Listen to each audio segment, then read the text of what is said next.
नमस्ते। Sachi solar fencing energiser YouTube channel पे आपका स्वागत है। बहुत लोगों का डिमांड था कि इंस्टॉलेशन के बाद कुछ प्रॉब्लम यूनिट में अगर आता है तो क्या किया जाए, कैसे किया जाए। तो उसके लिए मैं एक आज आपको वीडियो बनाने वाला हूँ। ये यूनिट है, ये पैक्ड यूनिट है, कंप्लीट यूनिट है। और यहाँ पे जो रखा है मैंने, ये ओपन यूनिट रखा है। तो ये यूनिट के अंदर यही सब चीज़ें लगी हुई हैं। इंस्टॉलेशन तो इसका बहुत ही आसान है, मैंने पहले भी बताया हुआ है कि ये प्लग एंड प्ले है। इसको केवल सीपीयू कॉर्ड जो हम लोग खुद देते हैं उसमें लगाइए। ये अपना डीसी जैक है फॉर अलार्म के लिए, और ये बैटरी के लिए ये हो गया। और कुछ नहीं, ऑन करना है उसको, यूनिट को। अब यहाँ यूनिट का बटन ऑन किया और ये यूनिट स्टार्ट। अभी मैंने अलार्म का स्विच ऑफ लगा है और फेंस फॉल्ट भी है। अगर ये लेट्स सी, मैं एक फेंस फॉल्ट क्रिएट करता हूँ। लेट्स सी, देखिए ये फेंस फॉल्ट क्रिएट हो गया। तो ये फेंस फॉल्ट का लाइट लग गया। अभी मैं ये अलार्म को ऑन करूँगा तो अलार्म भी बजेगा, और ऑफ़ कर दूँगा तो ऑफ़ हो जाएगा। तो यू कैन सी है, जैसे ही ये हटाऊँगा ये फेंस फॉल्ट लाइट चला जाता है। कई बार लोग बोलते हैं कि सर हमने लाइन बिल्कुल ठीक लगाया है फिर भी ये फेंस फॉल्ट का लाइट जलता है, अलार्म जलता है। तो उस केस में एक्चुअली होता क्या है कि जब यूनिट को सर्टेन अमाउंट ऑफ वोल्टेज से कम डिटेक्ट होने लगता है तो फिर ये अलार्म देने लगती है। जैसे कि मान लीजिए कि ओपन लोड पे अगर इसका 10,000 वोल्ट है, कुछ लोडिंग किए तो 8,000 9,000 केवी वोल्ट देता है। अगर वो उससे भी कम होके 3,000 2,000 पे आ जाएगा, मतलब कहीं ना कहीं ये शॉर्ट हो रहा है।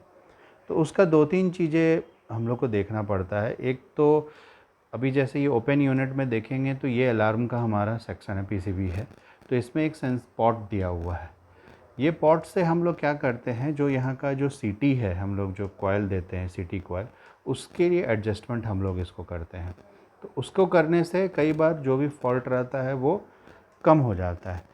स्टिल आपको कोई फॉल्ट आ रहा है कि नहीं, फेंस फॉल्ट लग ही रहा है, तो इसका दो ही कारण हो सकता है। या तो आपके फेंस में कहीं फॉल्ट हो गया है, आप देखिए, या तो कहीं उसको कोई घास वगैरह नीचे से कोई टच कर रहा है, या इंसुलेटर कहीं पे पोल पे शॉर्ट है। इसके अलावा इसको और कोई कारण नहीं है कि ये यूनिट फेंस फॉल्ट का लाइट लगाएगी। दूसरा, कई बार होता है कि यूनिट लगा दिए हैं सर, उतना पावर नहीं दे रहा है, उतना पावर आउटपुट नहीं दे रहा है मशीन। तो उसका कारण कैसा रहता है, उसको चेक करने के लिए आपको सबसे आसान तरीका है कि आपको लगा कि अगर मशीन में कुछ गड़बड़ी है तो आपको क्या करने का, यूनिट का जो आउटपुट का यहाँ जो तार है वो निकाल देने का। निकाल के एक सिंपल दो वायर लगाने का, एक यहाँ पर और एक यहाँ पे। नाउ यू कैन सी कि स्पार्क हो रहा है। तो स्पार्क अगर सर्टेन इतने गैप से हो रहा है, मतलब कि मशीन का पावर ठीक है, मशीन कुछ नहीं है। उस मशीन को जब आप फेंस पे जोड़ रहे हैं तो लोडिंग होता है। अब कई बार लोग बोलते हैं कि नहीं सर, लोडिंग हमारे में तो लोडिंग इफेक्ट का अब कुछ नहीं है, फेंस तो एकदम खुला है। तो इसका दो तीन कारण भी होता है। कई बार होता है कि फेंस का जो इंसुलेटर होता है वो लीक रहता है, तो उसके कारण क्या होता है, उसमें इंटरनल शॉर्टिंग होता है। तो उसके कारण भी वो फेंस फॉल्ट कभी कभी जलते रहता है, हमको पता नहीं चलता है। उसके लिए हम लोग क्या बोलते हैं कि आपके पास एक नियॉन टेस्टर रहता है। नियॉन टेस्टर है, उस नियॉन टेस्टर को आप लगाइए और चेक किए। नियॉन टेस्टर भी हम लोग इसके साथ, यूनिट के साथ एक्स्ट्रा प्रोवाइड करते हैं। किसी को अगर ज़रूरत होता है तो वो ले सकते हैं। उसके बाद फिर क्या होता है, कई बार फेंस के जो लाइन लगी हुई रहती है, बाड़ जिसको आप लोग बोलते हैं, वो वायर जो यूज़ करते हैं, वो वायर में कोरोज़न कभी कभी हो जाता है। और कोरोज़न कुछ कुछ जगह पर बहुत ज़्यादा होता है। तो वो क्या होता है, एक ज़्यादा रजिस्टिव पाथ क्रिएट कर देता है ये मशीन के लिए, जिसके कारण जो होता है एक्स्ट्रा पावर, बहुत एक्स्ट्रा पावर लगता है। तो उस केस में आपको वो पार्ट सब क्लियर करना पड़ेगा, तभी मशीन होता है। कई जगह आप देखे होंगे, बहुत लोग बोलते हैं कि इंसुलेटर की कोई ज़रूरत नहीं रहती है।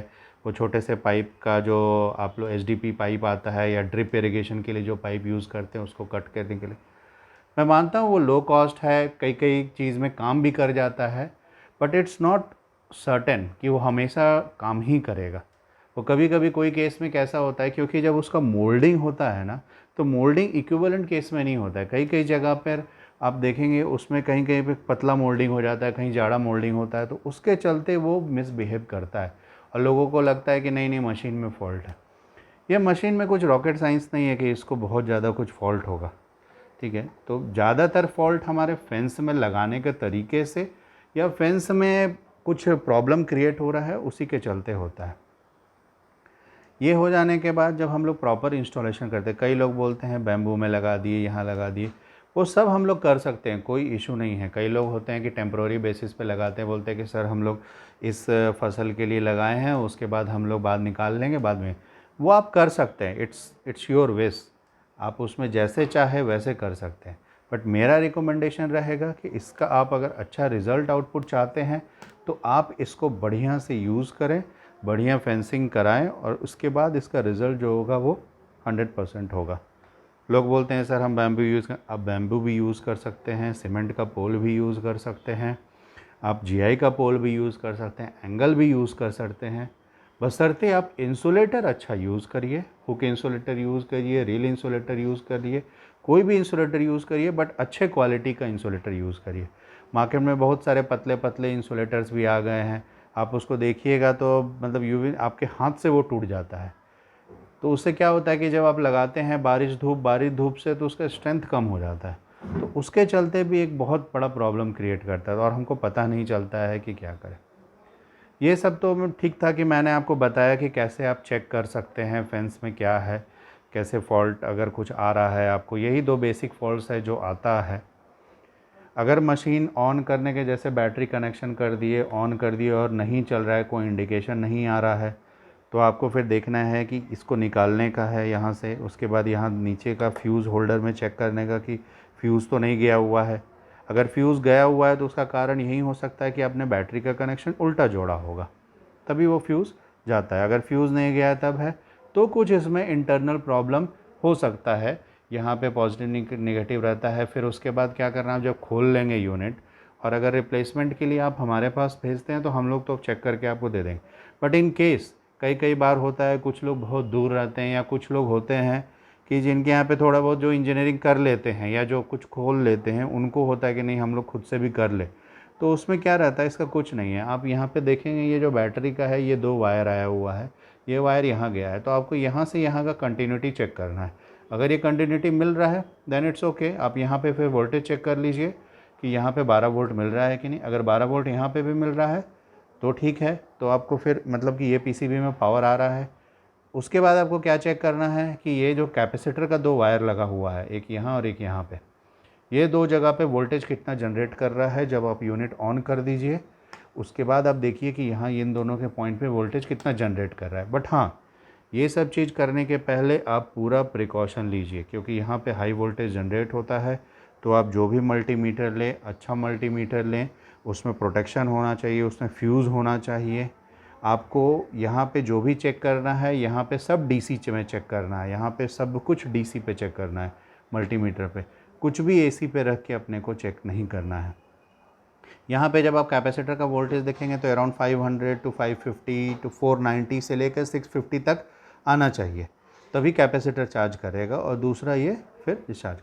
कई बार क्या होता है कि कुछ ट्रांसफार्मर में भी इशू आ जाते हैं, भाई सब आ रहा है, तो ट्रांसफार्मर में जब इशू आएगा तो आपको मशीन चालू रहेगी और आपको टक टक की जो साउंड आती है, जो पर्टिकुलर साउंड आती है, वो भी साउंड आएगी, बस आउटपुट नहीं होगा। ट्रांसफार्मर क्यों जाता है, क्योंकि वो इंटरनल शॉर्टिंग होता है। कभी कभी मान लीजिए कि प्रॉपर से इपॉक्सी किया नहीं गया हो, कहीं पर इंटरनल शॉर्ट हो गया होगा, तो उस केस में ट्रांसफार्मर जाता है। कैपेसिटर कभी ख़राब होता नहीं है। जो हम लोग यूज़ करते हैं 1000 वोल्ट डीसी का यूज़ करते हैं तो हमारा तो कभी ख़राब होता नहीं है। बाकी लोग अगर 440 का यूज़ करते होंगे तो उनका ख़राब होने का चांसेस रहता है, बट ये हमारा 1000 वोल्ट डीसी का है, कभी ख़राब नहीं होता है। ये पीसीबी भी है, ये बहुत लोग बोलेंगे ये तो ये गुजरात पैटर्न का पीसीबी नहीं है, इसको मिस्टेक मत करिएगा आप उसके साथ लिंक करके। ये डिफरेंट है, इसका प्रिंसिपल थोड़ा डिफरेंट है उससे, गुजरात वाले पैटर्न से। तो ये पीसीबी कम्प्लीटली डिफरेंट है। आप इसके जगह पर गुजरात पैटर्न वाला अगर पीसी चेंज कर देंगे तो ये मशीन नहीं चलेगा, इस बात का ध्यान रखिएगा। कुछ चेंजेस करने का, बहुत लोग बोलेंगे कि नहीं नहीं नहीं ऐसा नहीं है, नहीं, बट कुछ चेंजेस करने के बाद चलेगा भी, बट हम लोग वो रेकमेंड नहीं करते हैं। वो जो वारंटी का टर्म्स एंड कंडीशन होता है वो उसको वो वॉइड करता है। इसीलिए इसके रिलेटेड जो भी इश्यूज़ आता है, अगर आपसे जो आप देख सकते हैं अगर कुछ सॉल्व होता है तो आप वहाँ पे देखिए, उसका वीडियो बनाइए और हम तक भेजिए। और अगर नहीं कुछ होता है तो आप उससे यही अनुरोध रहेगी कि ये यूनिट को आप पैक करके हमारे पास भेज दीजिए। अगर विद इन वारंटी रहेगा और हमको लगेगा कि नहीं कस्टमर का रियली जेन्युइन कुछ प्रॉब्लम हुआ है हमारे तरफ से मैन्युफैक्चरिंग, तो we will replace the unit. और अगर आपका मान लीजिए कुछ छेड़खानी हो के कुछ हुआ, जैसे जल गया है, कुछ हो गया है, उसके अंदर फॉल्ट हो गया, तो आपसे कम्युनिकेट करके फर्स्ट टाइम हम रिपेयरिंग करके आपको दे देंगे। But the same problem prevail अगर नेक्स्ट टाइम भी होगा तो फिर उसका चार्जेस लगेगा। अभी ये यूनिट को, जो हमारी एक यूनिट है, बहुत लोग पूछते हैं, कई जगह पर अभी देखते हैं कि आता है कि इतने एकड़ में उतने एकड़ में चलता है। ये मशीन की रेटिंग जूल्स के अकॉर्डिंग होती है। हमारी जो मशीन है उसमें ओपन सर्किट जो इसका जूल है वो 3 जूल्स है, और ये 3 जूल के मशीन के कैटेगरी में ही हम लोग बेचते हैं इसको। ये रिकमेंडेड है आपको हाथी छोड़ के बाकी के सब जानवरों के लिए। हाथी के लिए 5 जूल या उससे थोड़ा ज़्यादा का मशीन हम लोग रिकमेंड करते हैं। उसका थोड़ा कंस्ट्रक्शन इससे अलग रहता है। आशा करता हूँ कि आप लोगों को ये वीडियो अच्छा लगा हो और इस मशीन के बारे में जो भी मतलब आपकी शंकाएँ थी वो दूर हो गई हो। Thank you very much.